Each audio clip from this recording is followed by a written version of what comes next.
আমাদের মধ্যে তো আর বলার কিছু নেই। ডেকেছো কেন বলো?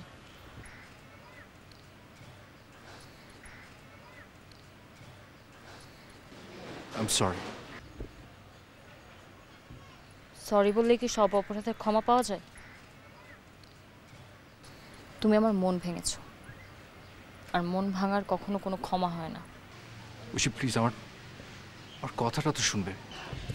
দেখো আমার টাকাটার প্রয়োজন ছিল, আর কেন প্রয়োজন ছিল সেটা তুমি জানো, আর তুমি সেটা সমাধানও করেছো।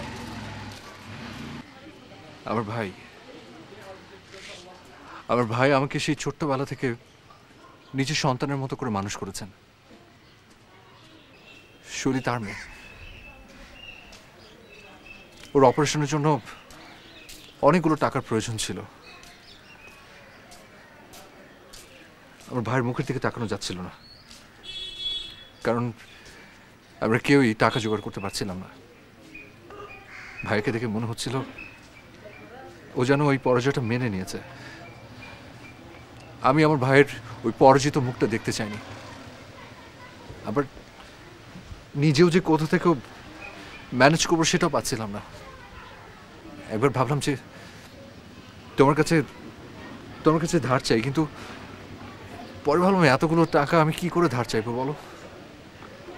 অনেক খারাপ খারাপ চিন্তা মাথায় আসতে থাকলো। তখন মনে হলো যে খুব শর্টকাট একটা চিন্তা করি, তোমাকে কিডন্যাপ করি। হয়তো জিজ্ঞেস করতে পারো যে তোমাকেই কেন? অন্য কাউকে করলে সে কোনোদিন আমাকে ক্ষমা করতো না। তাই ভাবলাম আমার ভালোবাসার মানুষটাকেই করি। যাকে ভালোবাসি তার কাছে হাত জোর করে ক্ষমা চেয়ে নিলে হয়তো সে ক্ষমা করে দেবে। আর তখন তুমি চলে এলে নেপালে। আমাদের হাতের সময় খুব কম ছিল, তাই তোমার পেছন পেছন আমি চলে এসেছি। উষা দেখো, আমি কিন্তু তোমাকে কিডন্যাপ করতে পারিনি শেষ পর্যন্ত। আমি যতবারই কাছে করতে তোমার সামনে আসতাম, তোমার চোখের দিকে তাকিয়ে তোমার চোখের মায়া পড়ে যেতাম।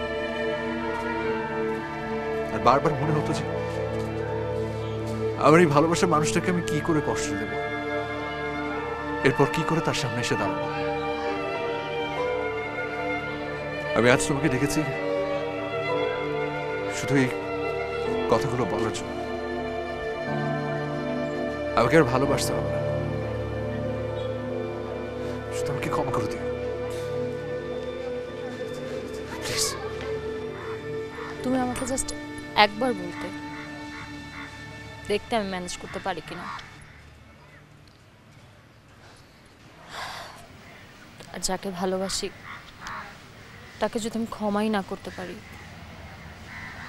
তাহলে কি ভালোবাসলাম?